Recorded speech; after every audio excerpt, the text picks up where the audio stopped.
Nah, dari sini menyimpulkan bahwa satu titik Mireng ini ada dua peradaban sebenarnya. Nah, peradaban awal adalah ketika dipercandikannya Dyah Lembutal yang merupakan ayah Raden Wijaya. Yang kedua adalah ketika masa akhir Majapahit lewat legenda besar Gebuk Kicak Karangjanur.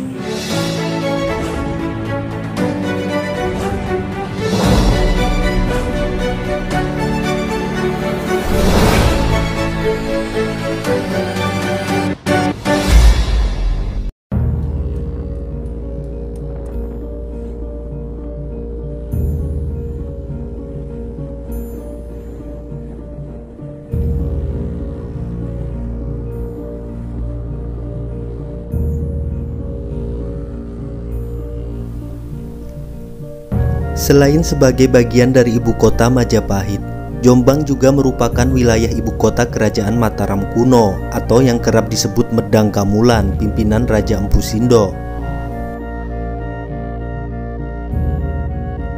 Dengan dua kerajaan besar yang bertahta di Jombang pada masa lalu, tentunya banyak benda peninggalan era kerajaan kuno yang ada di Jombang.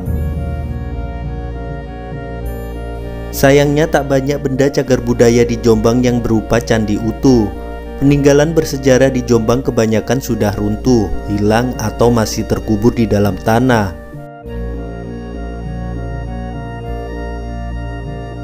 Tentu saja yang paling dikenal adalah Candi Rimbi, Candi Pundong, Candi Watu Kucur, Candi Pandigong, dan Candi Blawu.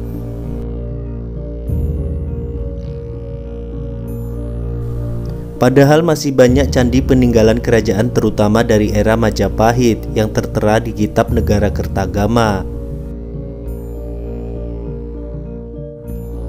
Salah satunya adalah Candi Mireng yang merupakan candi peninggalan kerajaan Majapahit yang kini masuk dalam wilayah Dukuh Panasan, Dusun Mireng, Desa Sumberagung, Kecamatan Megaluh, Kabupaten Jombang, Jawa Timur.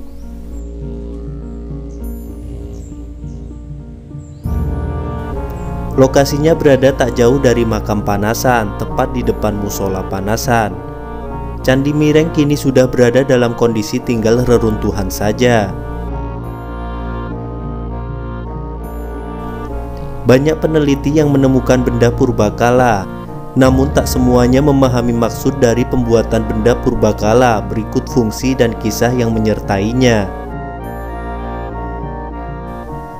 Tim Laskar Medang hadir atas kecintaan terhadap sejarah dan kota santri dengan melakukan bedah Negara Kertagama. Kala itu tim Laskar Medang mengunjungi Mireng untuk mencari lokasi Candi Pendarmaan Lembutal di tahun 2014.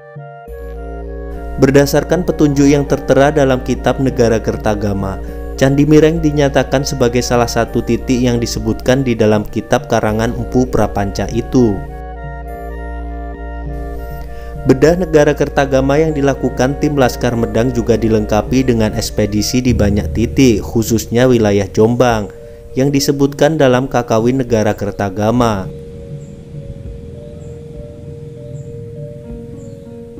Semua dilakukan untuk identifikasi benda purbakala dan mencocokkannya dengan apa yang dituliskan dalam kitab Negara Kertagama. Batas wilayah Jombang dipilih selain sebagai kampung halaman Laskar Medang, juga merupakan daerah yang diyakini sebagai lokasi ibu kota kerajaan Majapahit. Penelitian Laskar Medang kemudian menghasilkan kesimpulan bahwa reruntuhan Candi Mireng merupakan lokasi Prabuan Lembutal, sang kesatria Yuda sekaligus ayahanda dari Raden Wijaya, pendiri Wilwatikta.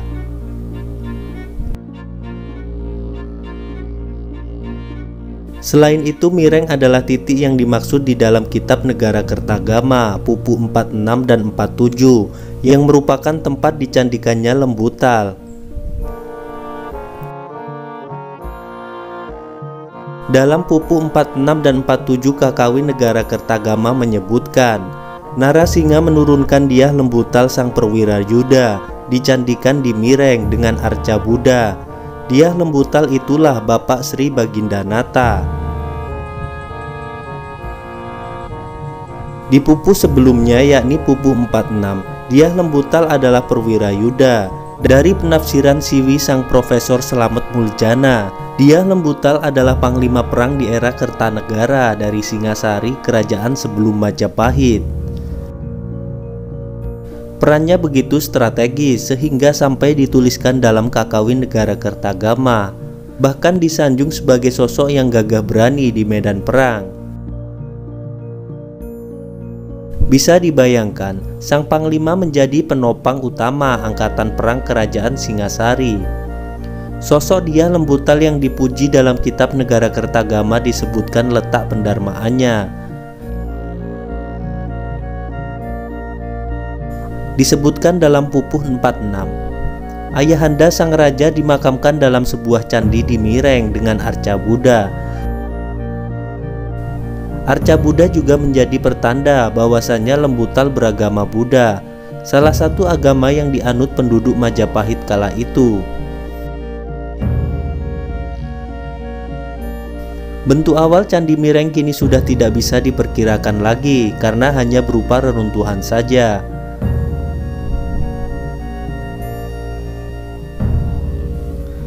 Reruntuhan tersebut berupa puing-puing berbentuk balok batu dan berserakan dan ditata 6 deret berbentuk persegi panjang berjajar mirip tatanan makam.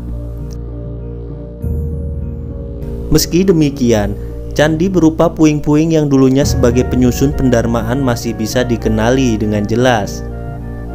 Arca Buddha yang dulunya melengkapi candi Prabuan sang perwira Yuda kini sudah tidak ada lagi. Bisa jadi hilang atau masih terkubur di bawah tanah. Padahal jika masih terdapat arca, lokasi ini lebih mudah dikenali dan nantinya akan sangat membanggakan Jombang karena menjadi salah satu titik yang disebutkan dalam kitab yang menceritakan seluk-beluk kerajaan Majapahit.